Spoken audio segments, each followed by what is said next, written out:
même bu fekkee ni dafay ni candidat la ci élection présidentielle yi ban parti politique digne de ce nom fii ci réew mi mooy nangu bootu ci ginnaaw Idrissa Seck pour dem élection. ndax li mu fi jotoon wane.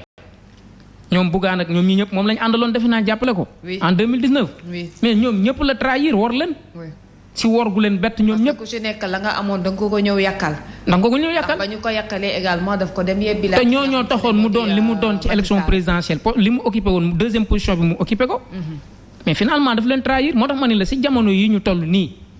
man de li ma jàpp amul benn parti politique digne de son nom ci réew mi buy war a nangu bootu ci ginnaaw Idrissa Seck di ko jàppale pour mu nekk candidat ci élection présidentielle bu amee jàppale.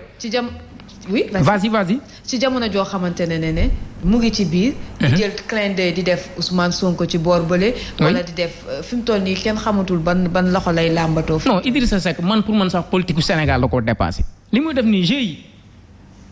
ba mu ko daan def am na jamono yoo xam ne da ko daan def les Sénégalais n'avaient pas compris. mais léegi Sénégalais ñoo comprendre li nga xamante ni moom la Idrissa Seck di dox ak di wax. Idrissa Seck pareegul conférence am ñu bëri ñu ngi bind. naan Idi gàmmu gi neex naa kon c'est-à-dire nit ñi xam nañ ni moom ci divertissement la nekk en réalité. il faut qu'il accepte cela. parce que Fatmata soo xoolee bu baax la composition de l'arène politique. c'est pas une composition boo xam ne granitique mooy maanaam ñëppay ànd bokk par exemple ñu ne la opposition bi ñoom ñoo def benn say boo xoolee bu baax di nga gis ne que celui qui était le leader de l'opposition c'est bien Ousmane Sonko. Mais depuis quelque temps il y a un effritement même au sein de l'opposition ça veut dire ne que am na ñeneen ñoo xam ne tamit sous le couvert ils ont des ambitions présidentielles mais ils sont en train de manœuvrer de la manière la plus hybride possible pour que ñu bañ leen mun leen quantifier ne que ñii de lii la ñuy wut parce que au sein de l'opposition ñi fa nekk ñëpp koo ci waxal dina la ni su la waxalee ci aqulaay taalam li ko gënal mooy mu dem toog ci siisu président bi donc ça veut dire qu'ils sont ensemble sans pour être ensemble au sein maintenant du parti au pouvoir également dans le même cadre l'on peut dire ne que kenn xamul au sein du PDS et au sein de Benno Bokk Yaakaar comment ces deux entités là naka la ñuy maanaam entre ñoom ñaar di fexe ba ñuy gisante di fexe ba nga xam ne lii moo nekk li war a doon seen option mu mun a nekk parce que soo xoolee aussi bien du côté du pouvoir aussi bien que du côté de l'opposition suñu doonee benn say rek la ñuy doon c'est quelque chose boo xam ne benn kii la dafa mel ni lu ñu dessiné mais bu ñu commencé dugg ci élection yi di nga gis qu'il y aura des effritements au sein des deux composantes aussi bien que ci composante nga xam ne parti au pouvoir aussi bien ci composante maanaam kii bu Sonko tamit di nga gis ne que ñu bari dinañu rocceeku wala ñeneen ñi dañuy am ambition parce que l'ambition aussi élection présidentielle Sénégal presque ñëpp koy bëgg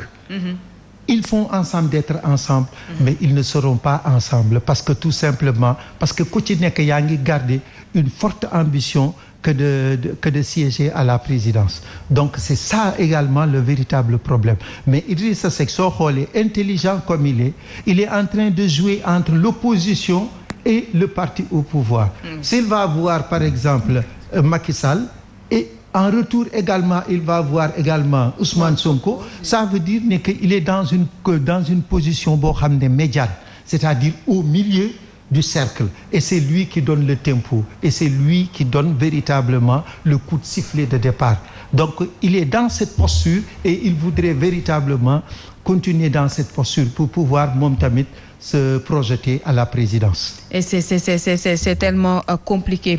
pour l'instant parce que nag finalement dootul xam fan lay bu mujjee comme li ñuy wax rek bu koy dile saa yoo dilee rek boo moytuwul dil bi ci sa kaw lay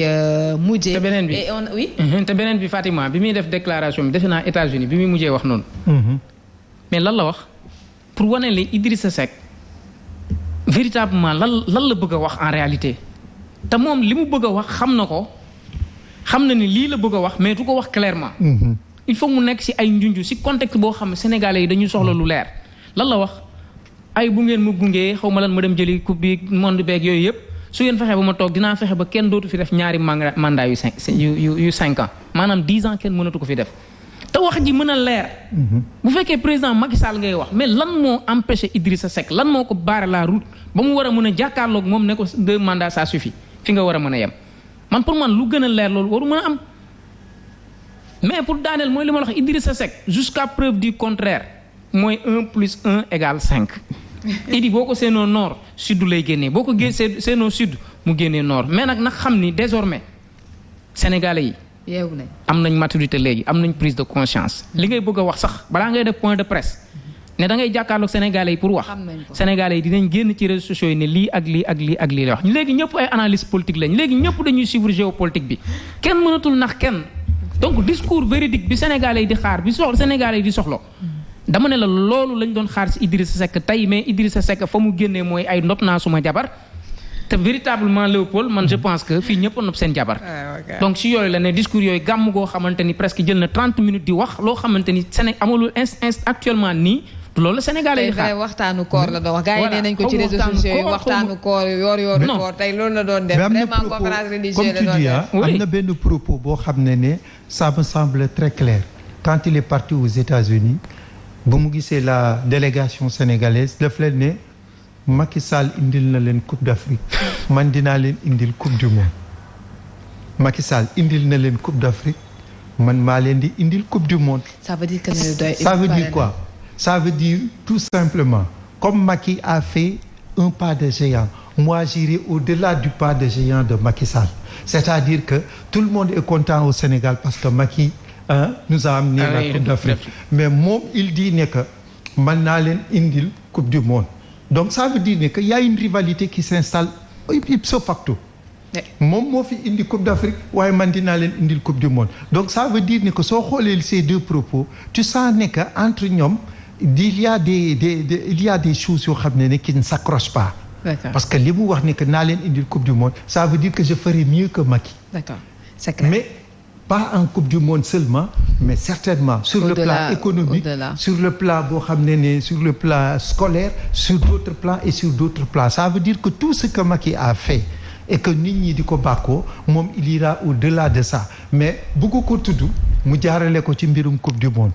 daf ko ni indi na Coupe d'Afrique man ma indi leen Coupe du Monde mais il faut savoir lire entre les lignes pour comprendre Idrissa Seck. Mais est-ce qu'on est au-delà de tout ça on est forcément à être là à cerner ou bien à faire le tour pour comprendre li muy wax wiiri bi muy def est-ce que du jaari ndaari rek mu teer mu gën a jeex na xam nga loolu laa wax gis nga Sénégalais yi aujourd'hui boo bëggee gagner seen confiance da nga leen di wax un discours véridique li am nga wax leen li am Sénégalais yi dofuñu jinne jàpp leen am na maturité politique bu nekk ci ñoom léegi prise de conscience ñoom ñëpp ay analyste politique lañ gis nga boo fi nekkee di lépp ak léppoon dañ lay ignorer. D'accord. boo xoolee les gens de Ousmane Sonko ak yeneen ak yeneen lu tax gars yi topp leen c'est parce que tout simplement dañuy ñëw pointer le doigt ci li ñu war a wax. Là où ça fait mal. Non c'est ça la réalité mais nekk fii naan pot bi am na ndox amul ndox loolu da ngay tardel sa bopp en réalité sa bopp ngay tardel. parce que Sénégalais yi ak politique bi dépassé na foofu. temps amatul. C'est clair li mu def nii vraiment il nous a fait perdre. D'accord c'est clair dañuy changer sujet mais ba tey reste ci politique bi ñuy jaajëfal bu baax a baax mbokku auditeur yu rajo Zik FM 89.7 yi ñuy teewlu bu baax a baax mbokku taximan yi nga xamante ne ñoom itam dañuy déglu ñu leen ciy jaajëfal bu baax a baax Serigne dañuy descendi ak yow peut-être wax ci lancement wu plateforme bi nga xamante ne force vive de la nation yi ñoom ñoo ko taxawal lu ëpp si 60 ci ay organisation parti politique société civile dañ koy lancer dimanche ay ca jëm ci wàllub troisième candidature ba est-ce que jàpp nga ne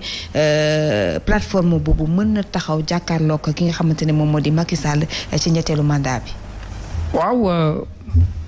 tout d'abord man je pense que